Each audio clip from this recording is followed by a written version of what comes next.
Nos vamos ahora a Francia porque durante esta jornada ha sido condenado a cadena perpetua el chileno Nicolás Cepeda en este tercer juicio por la desaparición y muerte de Narumi Kurosaki. Estamos ya junto a Roberto Cox en directo a esta hora desde Lyon. Roberto, la defensa del chileno ya ha anunciado que va a apelar. ¿Tendrá esa instancia de apelación? Tú nos entregas más detalles y de lo que ha sido también esta jornada. ¿Cómo estás? Muy buenas tardes. Buenas noches para ti allá. ¿Qué tal, Pat? ¿Qué tal, Pato? Una condena propia en Francia de acusados de ser asesinos seriales y acusados por terrorismo. Generalmente la cadena perpetua está destinada en Francia a esas personas, o al menos así lo indica la tendencia histórica que se ha dado en este país. Pero esta vez, por este homicidio con premeditación de Narumi Kurosaki, Nicolás Cepeda fue condenado a cadena perpetua y la sorpresa en este tribunal que está acá a mi espalda fue total. De hecho, se escuchó un gran murmullo cuando el presidente del tribunal dijo que se trataba de una cadena perpetua. Nadie se esperaba este escenario, Pato, porque el fiscal había pedido 30 años de cárcel y nos imaginábamos todos que entonces ese iba a ser el tope. Igualmente la ley acá en Francia faculta al tribunal para poder subir aún más la pena, más de lo que pide el fiscal de más de lo que pide el fiscal de turno.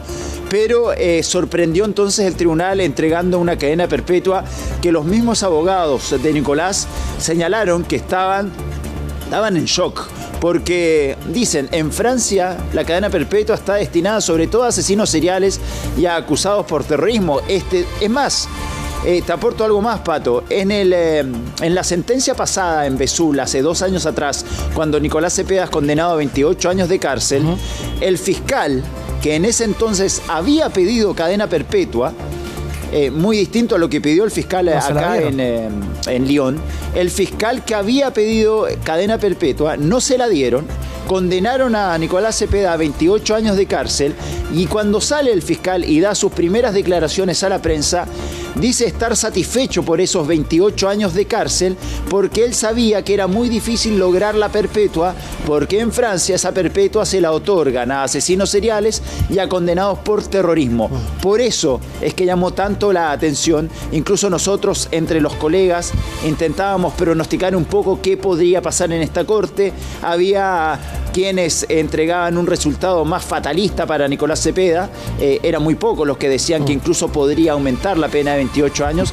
Pero lo que opinaba la mayoría de los colegas, te diría, Pato, y con esto te doy el pase, es que después del alegato que realizaron ayer los abogados de Nicolás Cepeda, se pensaba que podría haber habido una reducción de la pena, porque el alegato de Robin Bansard y de Sylvain Cormier, los abogados de Nicolás Cepeda, fue, yo te diría que muy convincente.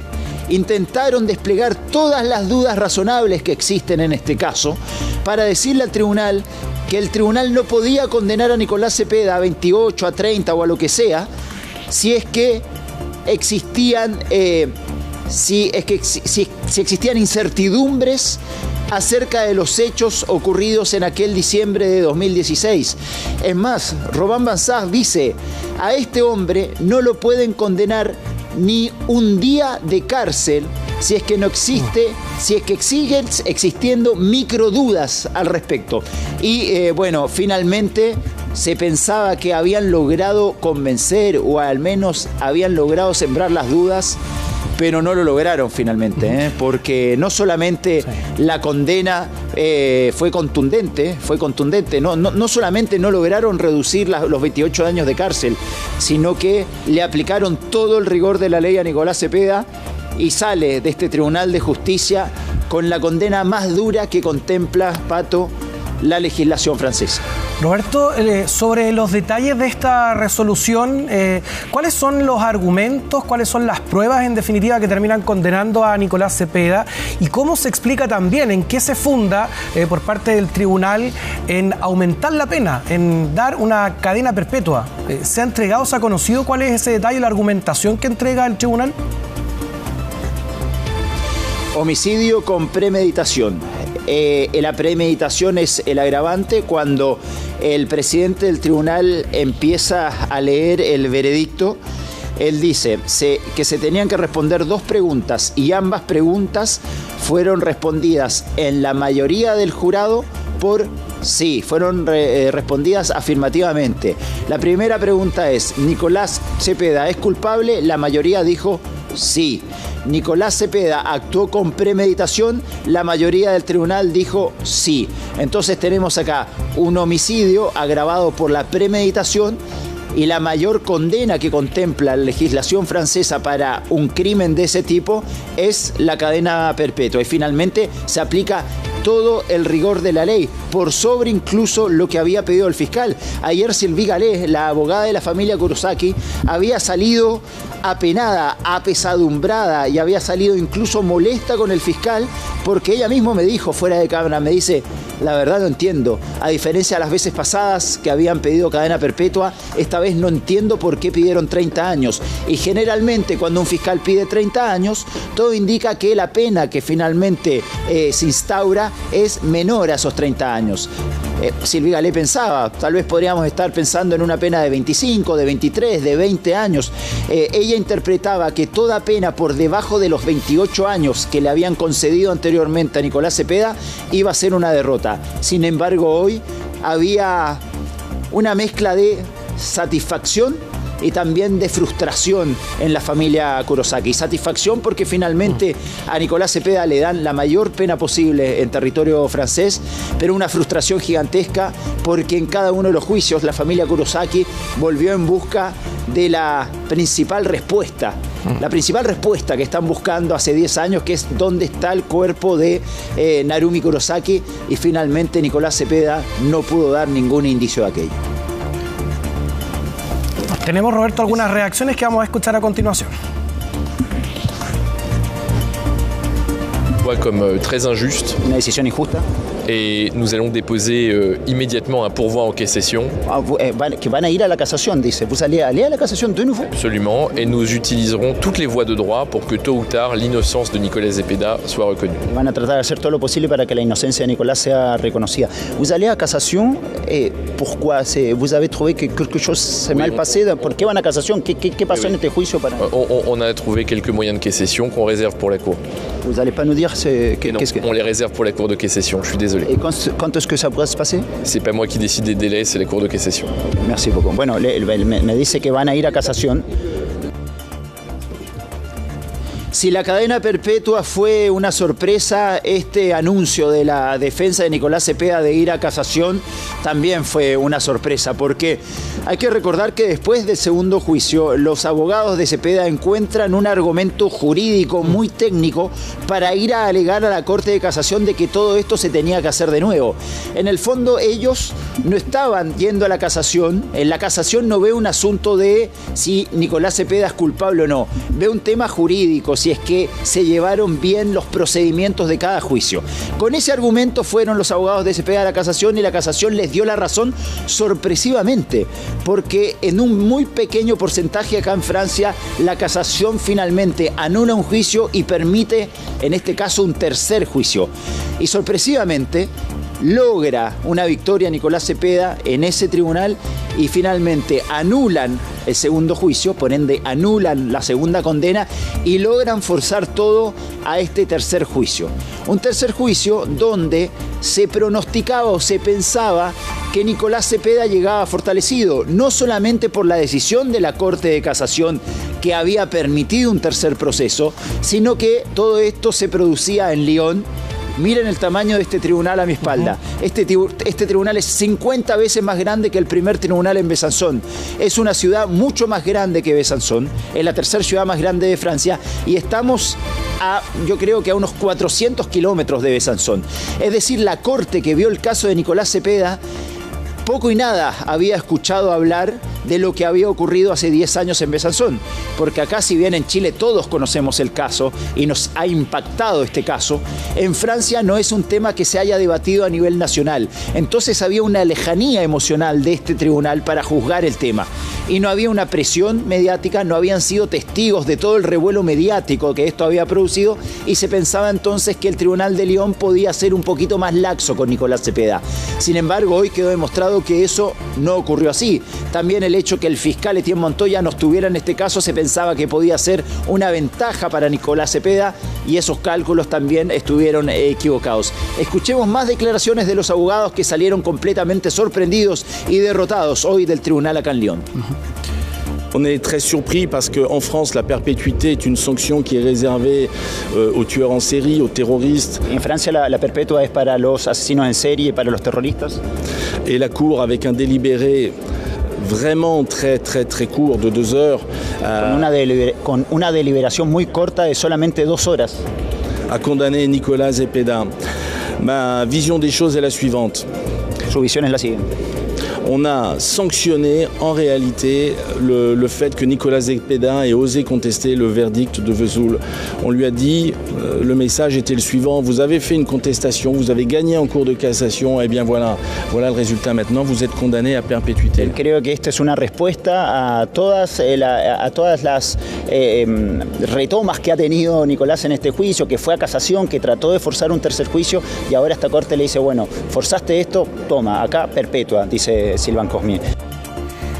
No, Roberto, ahí uno de los abogados de Nicolás Cepeda da algunas luces, tal vez por dónde podría ir esta apelación, porque está esta instancia, entonces tienen 10 días de plazo para presentar una apelación, pero acá lo relevante además va a resultar ser si es que intentarán buscar la misma estrategia que con el juicio pasado, acá tal vez buscando alguna irregularidad, algún vicio, algunas luces que nos daba ahí en esta declaración el abogado sobre el tiempo además en el que se tomó el juez para entregar esta resolución, o tal vez existirá la instancia en este Tribunal de Casación, Roberto, de al menos en la defensa intentar rebajar la condena, que no le parezca, porque dice que esta cadena perpetua va solamente destinada para terroristas, por ejemplo, sí, o asesinos en serie. Sí,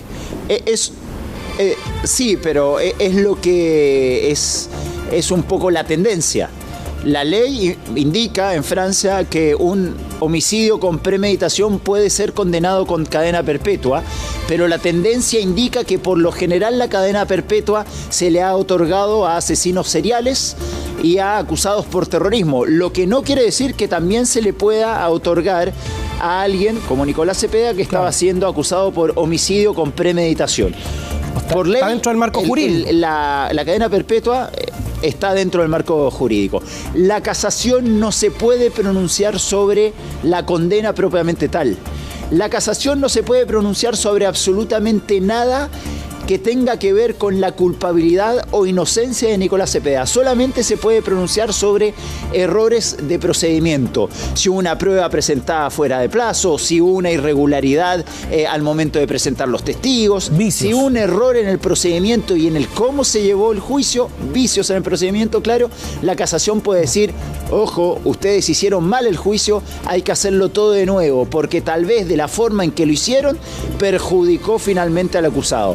Ahora, lo que dice Sylvain Cormier puede ser un tanto no contradictorio, pero podría jugar incluso en contra de Nicolás Cepeda, porque él dice, encuentro que la justicia se tomó revancha de Nicolás Cepeda por haber estirado todo esto a un tercer juicio. Quiso decir, bueno, acá el tribunal se hartó de los reiterados pedidos de Nicolás Cepeda, lo condenaron una vez a 28 años, 2 veces a 28 años, esta vez ¡paf!, le damos más, cadena perpetua. Es lo que planteaba Sylvain Cormier. Entonces yo me pregunto, ¿cómo reaccionaría, ¿Roberto? Bajo este argumento de Sylvain Cormier, cómo reaccionaría la justicia francesa si Nicolás Cepeda, insiste, va de nuevo a la casación y fuerza un cuarto juicio? Y lo último, Pato, es que días antes, yo te diría que 2 o 3 días antes, tuve la oportunidad de conversar con una persona que estuvo muy atenta desde el primer minuto en este juicio, no puedo revelar mi fuente, y me decían, en esta oportunidad, pase lo que pase, es muy difícil que la defensa de Cepeda vaya a una casación, porque no hemos visto ninguna irregularidad en este juicio. En el anterior juicio sí hubo una irregularidad que fue remarcada inmediatamente por los abogados de Cepeda. De hecho, hubo un cruce de palabras con el presidente del tribunal por lo que estaba pasando, y justamente a raíz de ese debate que se produjo en el juicio, ellos fueron a la casación y lograron forzar el tercer juicio. Pero ese debate o ese vicio de procedimiento no se registró en ningún momento, al menos ante nuestros ojos, durante el juicio. Así que no sé, yo de hecho le pregunté a Silván Cormier, bueno, ¿cuál fue el error que se produjo en este juicio para que ustedes puedan ir a la casación? Y me dijo, no te puedo decir todavía, pero tenemos 2 o 3 argumentos con los cuales podemos ir a la casación. Pero hasta ahora no sabemos cuál podría ser el argumento válido. Tienen 10 días para presentar este recurso para ver si finalmente casación lo acepta e intentar al menos forzar un cuarto juicio, que ya creo que sería algo muy particular en la historia judicial francesa. Roberto, ¿se ha conocido en detalle sobre cómo actuaron quienes integraban este jurado? Si es que, por ejemplo, pudo haber sido de todas maneras dividido, bastaban 5 personas o 5 votos para que él, por ejemplo, pudiese haber sido absuelto. Y por otra parte, entiendo que todavía ellos tienen una instancia para recurrir a algún tribunal europeo. Sí, no dieron a conocer cuántas personas votaron unánime, claro, a favor de la culpabilidad y a favor de la inocencia. Lo que sí te puedo decir es que el tribunal estaba compuesto por 12 personas. 3 magistrados profesionales, que son los que en las imágenes tenían esta túnica negra con un pañuelo blanco, los magistrados que trabajan todo el año en el tribunal acá en el Palacio de Justicia, y 9 jurados civiles, 9 partes civiles. En total, los 3 jurados profesionales más los 9 jurados civiles, que son franceses de a pie, comunes y corrientes, que pueden tener cualquier profesión, cualquier oficio, solamente tienen que tener más de 18 años sin ningún problema ante la ley. 9 más 3, 12, eran 12 los miembros del tribunal, y si 5 miembros de esos 12 decían que Nicolás era inocente, Nicolás podría haber salido tal vez caminando de este Palacio de Justicia. Por eso había que lograr convencer al menos a 8 personas del tribunal, convencer, por decirlo de algún modo, pero al menos 8 personas del tribunal tenían que decir, sí, Nicolás Cepeda es culpable, para finalmente lograr una sentencia que implique que Nicolás siga en la cárcel. Bueno, finalmente, ya conocemos el resultado de esta resolución, ha sido condenado a cadena perpetua. ¿Y cómo lo tomó la defensa de la familia de Narumi Kurosaki? Me imagino que también deben haber reaccionado sorprendidos, por un lado con satisfacción por el resultado al ser condenado, pero ¿cuál fue la reacción de ellos al conocer que finalmente la sentencia fue a cadena perpetua? No es una victoria, dijeron. Yo creo que sin duda estaban satisfechos porque después de tanto trabajo lograron la mayor condena para el acusado. Pero Sylvie Gallet destacó, no es una victoria, porque más allá de la condena y más allá de que el responsable de la desaparición de Narumi esté tras las rejas, ellos plantean que no se pudo resolver lo que más quiere la familia. La familia quiere saber dónde está Narumi. Narumi fue vista por última vez el 4 de diciembre de 2016. Ya han pasado más de 9 años. Ya en diciembre de este año vamos a cumplir 10. Y no se sabe absolutamente nada de ella. Y no solamente no se sabe nada de ella, sino que no se pudo comprobar en este juicio qué fue lo que hizo Nicolás Cepeda para hacerla desaparecer. No hay ninguna certeza. El fiscal planteó, bueno, Nicolás días antes compró líquido combustible y unos fósforos. Así que el fiscal dice, yo quiero 30 años para Nicolás porque la quemó y después tiró sus restos al río. Pero esa hipótesis del fiscal nunca pudo ser comprobada porque nunca se encontraron cenizas en el bosque, no se encontró absolutamente nada, y después también de haber inspeccionado con buzos tácticos los lagos y ríos del lugar tampoco se encontró nada. Así que fue una hipótesis. Y justamente la defensa de Nicolás decía, bueno, esta es una duda razonable porque el fiscal cree que esto fue así, pero no existe la certeza. A pesar de existir esas dudas, le dieron cadena perpetua. Escuchemos entonces qué dijo Sylvie Gallet, la abogada de la familia Kurosaki y también abogada de Arthur Del Piccolo en este caso. Il y a les avocats de Nicolas Cepeda qui ont dit qu'ils allaient à la cassation. Los abogados de Cepeda dijo que van a la casación. C'est l'exercice de leurs droits. El ejercicio de su derecho. Nous verrons bien s'il aboutit ou pas. Mais en tout cas, pour nous, il y a déjà cette immense satisfaction et cet immense soulagement. Hay una inmensa satisfacción y un inmensa relajo en todo esto. Bueno, Roberto, además de esta condena de cárcel a cadena perpetua, Nicolás Cepeda también ha sido condenado a pagar o indemnizar de alguna manera, ¿no?, por daño moral a la familia Kurosaki, también a Artur del Piccolo. También tú conoces el detalle de cómo se va a tener que realizar esta compensación económica. Sí, perdón que me haya sacado el guante de esa forma. Está haciendo, Pato, te comento, mientras busco también el detalle propiamente tal de cómo se va a dividir el gasto. Está haciendo mucho frío, Tuvimos días muy agradables acá en Lyon la primera semana que llegamos, pero desde ayer bajó muchísimo la temperatura. Verán que estamos mucho más abrigados que en los anteriores despachos. Bueno, claro, la compensación económica que va a tener que pagar Nicolás Cepeda va a ser de la siguiente forma, se va a dividir de la siguiente forma. 50.000 euros, multipliquemos todo esto por 1.000, ¿no? El euro está más o menos a 1 euro, 1.000 pesos en Chile. 50 millones de pesos para la madre, para Taeko Kurosaki. 30 millones de pesos para las hermanas de Narumi. 20 millones de pesos para el padre de Narumi. Que el padre nunca ha estado acá en el juicio, está divorciado con la madre de Narumi, pero ha seguido de esto a la lejanía desde Japón, lo ha seguido también. Y 5.000 euros, 5 millones de pesos para el ex pololo, que también fue parte fundamental en este juicio. 5 millones de pesos para Artur del Piccolo. Sumando, tenemos 53, 100, 100, bueno, más o menos 100 millones de pesos. 100, 105 millones de pesos en compensaciones que va a tener que pagar Nicolás Cepeda, más allá de la cadena perpetua que va a tener que cumplir. Es muchísimo dinero, son sumas más o menos parecidas a las que se habían planteado en los juicios anteriores. Y ojo Pato, porque al haber la posibilidad de que la defensa de Nicolás vaya a la casación, todavía no podemos hablar de una condena, de una sentencia firme. Claro. Como existe la posibilidad y como ya anunciaron que lo van a hacer, lo tienen que hacer de aquí a 10 días más, no podemos tomar esto como una sentencia firme. Y habrá que esperar entonces, después de algunos meses, ver si la casación acepta este requisito, o más bien dicho, este recurso presentado por la defensa. Acá hay dos pasos. La casación primero va a tener que analizar si lo que está pidiendo la defensa es válido, y si es que lo acepta, va a tener que estudiarlo bien para ver si finalmente anula este juicio del que hemos sido testigos las últimas 2 semanas y forzar un cuarto juicio. Algo que, como te decía recién, sería inédito en la historia francesa, que la casación, después de 3 fallos tan contundentes, decida realizar un cuarto juicio. Roberto, tú que estuviste al interior de la sala, ¿cuál fue la reacción en el momento en el que se comunica la condena, la sentencia, y de la familia de Narumi Kurosaki, de su madre? Entiendo que ella estaba con algún retrato, con una fotografía de Narumi.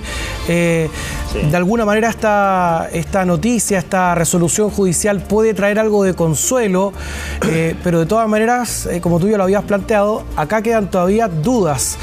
¿Dónde está el cuerpo de Narumi? Y por lo tanto, claramente ellos no van a poder cerrar este duelo. Sí, Taeko y las hermanas llegaron con un retrato de Narumi, un retrato de una foto que le habían sacado a Narumi en la celebración de su mayoría de edad en Japón, que es una celebración muy emblemática para las mujeres que cumplen su mayoría de edad. Y para esa ocasión Narumi había usado un kimono muy especial, que miren lo especial que era este kimono, que incluso las hermanas, cuando también cumplieron la mayoría de edad, también usaron el mismo kimono. Entonces era un retrato de Narumi lleno de simbolismos. Y acá también era muy importante no solamente los argumentos jurídicos esbozados por la defensa, que pretendieron sembrar las dudas razonables, sino que también eran muy importantes los elementos emotivos. Era muy importante también para la familia Kurosaki tocar la fibra emocional del jurado, porque como les decía recién, no solamente había jurados profesionales, magistrados, jueces profesionales que analizan todo esto desde un punto de vista técnico, sino que también había jurados civiles, franceses, que apelan o que no solamente contemplan temas técnicos, materias de las cuales ellos no son expertos, sino que temas emocionales y temas tal vez de sentido común. Por eso, cuando se dice que, claro, no se pudieron demostrar algunos hechos concretos sobre cómo, cuándo y dónde Nicolás habría terminado con la vida de Narumi, qué hizo con el cuerpo y un montón de factores más, sí hubo temas, yo creo que de sentido común, sospechas, datos de contexto, indicios que indicaban que la actitud de Nicolás Cepeda tendió en ese entonces a viajar a Francia para encontrarse con Narumi y terminar con la vida de ella, dado todo lo que supimos antes, durante y después de su paso por Francia. Eso incidió finalmente en el tribunal para decretar que Nicolás Cepeda había estado detrás de la muerte de Narumi. Sí. Ahora el paso que queda, si es que la casación rechaza todo esto, tú lo preguntabas recién, Pato, es ir a los tribunales europeos de derechos humanos, cuya sede está en Estrasburgo, acá en Francia, muy cerquita de la frontera con Alemania en el norte. Ese sería un paso que los abogados de Nicolás están dispuestos a analizar. El padre de Nicolás Cepeda, Humberto, ha dicho en reiteradas ocasiones que estarían dispuestos a ir a esa Corte Europea de Derechos Humanos, apelando a este mismo argumento, de decir, a ver, ustedes están condenando a una persona a cadena perpetua, pero no hay cuerpo. Entonces, ¿cómo eso puede pasar si es que finalmente no tenemos los datos más básicos de cualquier homicidio? Es el argumento de él, que ya en 3 juicios no han sido tomados en cuenta por la justicia en Francia para finalmente condenar a su hijo a cadena perpetua. No sé, chicos, si tenemos también las declaraciones de Artur del Piccolo, si me lo confirman. Porque esta mañana... Sí, cuéntame. Tenemos esa declaración y justamente te quería consultar porque una de las esperanzas que tenía la familia Kurosaki, también Artur del Piccolo, imagínate, han pasado ya por 3 procesos, lo que significa además toda esa instancia de revictimización, especialmente para la familia Kurosaki, que ellos han recorrido también el bosque en Besançon, intentando buscar alguna pista, y lo que esperaban de este juicio era poder tener alguna respuesta, si es que eventualmente podría haber existido alguna confesión. Y bueno, Artur del Piccolo, es lo que había señalado también durante estos días, es que de alguna manera, esto entre comillas, el único triunfo de Nicolás Cepeda es que él se guarda, o se guardaría para él, esa respuesta. Y qué respuesta, ¿no? Qué triunfo extraño el que se llevaría Nicolás Cepeda a su celda de la cárcel de Orleans. Porque acá Sylvie Gallet, la abogada de la familia Kurosaki, decía desde un principio, la familia Kurosaki llegó a este tribunal pesimista y sin la esperanza de que finalmente Nicolás Cepeda dé algún indicio. En un momento dado, durante el interrogatorio a Nicolás, hace 2 días atrás, se pensó, porque se creó un momento de tensión y un silencio en la sala, cuando Sylvie Gallet le estaba preguntando a Nicolás sobre qué relación tenía con Narumi, trató de quebrarlo, ¿no? Trató de tocarle la fibra más íntima y a medida que le iba haciendo preguntas daba la sensación de que Nicolás en un momento podía debilitarse y podía finalmente soltar el secreto que muchos buscan develar en este juicio. Se creó un momento de tensión, un silencio que duró varios segundos, esperando la respuesta de Nicolás. Y ahí yo creo que muchos dijeron, bueno, este es el momento en que Nicolás va a decir algo. Sin embargo, él tomó fuerzas, respiró profundo y dijo, yo no la maté, yo no soy el asesino, y continuó con también su postura que ha prevalecido durante todo este tiempo de que él no es el asesino de Narumi. Se buscó una confesión, yo creo, de última hora de parte de Sylvie Gallet, pero no la logró. Y finalmente no se logra la respuesta de saber dónde están los restos de Narumi, que para la familia ha sido tan importante durante este juicio.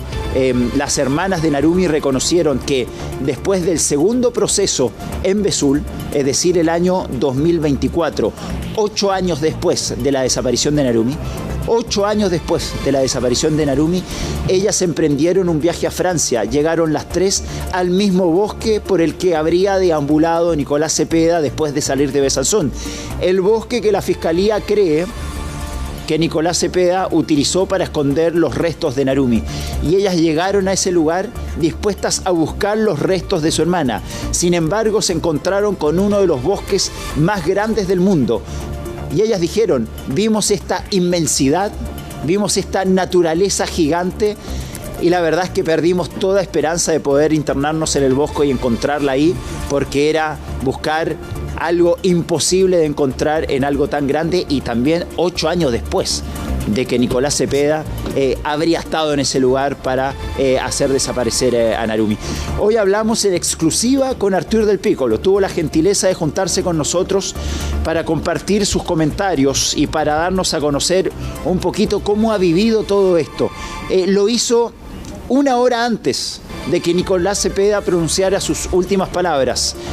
A 1 hora de que se decidiera todo esto, tuvo la gentileza de sentarse con nosotros acá en un pequeño café del Lyon Viejo, del barrio viejo de Lyon, el centro histórico, para contarnos no solamente cómo ha vivido estos últimos 10 años, porque recordemos que Nicolás Cepeda fue el pololo de Narumi, pero fue el pololo de Narumi durante 2 meses. 2 meses después de haber iniciado este romance casi adolescente de 2 jóvenes de 21 años que estaban viviendo lo que él describió como una luna de miel. Habían ido juntos a visitar Bruselas, estaban disfrutando juntos los mercados de Navidad en Besanzón, planeaban pasar las fiestas de fin de año en la localidad donde vive la familia de Artur del Piccolo. 2 meses duró esta relación y Narumi desaparece. Y él nos dice acá, yo sé que mi relación fue corta, y aunque fue corta, yo tenía muchos proyectos con ella. De hecho, yo quería volver a vivir a Japón y al pololear con una japonesa tenía la esperanza de poder volver con ella. Y aunque la relación fue corta, yo tenía el deber moral de estar acá para defender mi verdad. Los invito, por favor, a escuchar parte de esta entrevista, parte de lo que nos dijo Artur del Piccolo, que habló sobre qué sabía de Nicolás antes de enterarse que el chileno había estado en Francia, qué esperaba él de la justicia y también cómo recordaba a Narumi. Escuchemos. Quand est-ce que tu as commencé à soupçonner que peut-être Nicolás Cepeda était derrière la disparition de Narumi? Finalement, au tout début, je m'en fichais totalement de cette personne, mais c'est surtout en discutant avec Jérémy Bride, en discutant avec Hako, qui est une des meilleures amies de Narumi au Japon. C'est également en recevant tous les témoignages des étudiants qui ont reçu ces fameux messages étranges, en lisant tous ces messages. C'est également en discutant avec la famille, avec Ronami notamment, avec tous ces messages étranges également qu'ils avaient reçus. C'est finalement un combiné de tout ça qui m'ont amené à penser que ça pouvait être lui. Et effectivement, j'ai essayé de relire à nouveau tous les messages que j'ai reçus et de faire une sorte de compilation d'éléments qui me faisaient penser que ce pouvait être Nicolas. Tu as donné cette information à la police? Ils avaient de toute façon toutes les informations de mon ordinateur, de mon téléphone, donc évidemment j'étais très coopératif. Un testimonio clave y también una persona, un nombre preponderante en esta investigación, Roberto, porque las miradas, una vez que se conoce la desaparición de Narumi Kurosaki, se centraron en Artur del Piccolo. Era uno de los primeros personas que estaba tal vez bajo sospecha, se le estaba investigando, si es que, ahora se instala también acá hay una verdad jurídica, una verdad judicial, luego de este tercer juicio en donde se ha señalado que es el chileno Nicolás Cepeda el responsable de la desaparición y muerte de esta joven japonesa. Y los queremos también invitar, lo vamos a comentar también, Roberto, esta noche en nuestra edición central para poder revisar un reportaje exclusivo sobre el crimen de Narumi Kurosaki. Revisamos a continuación un adelanto.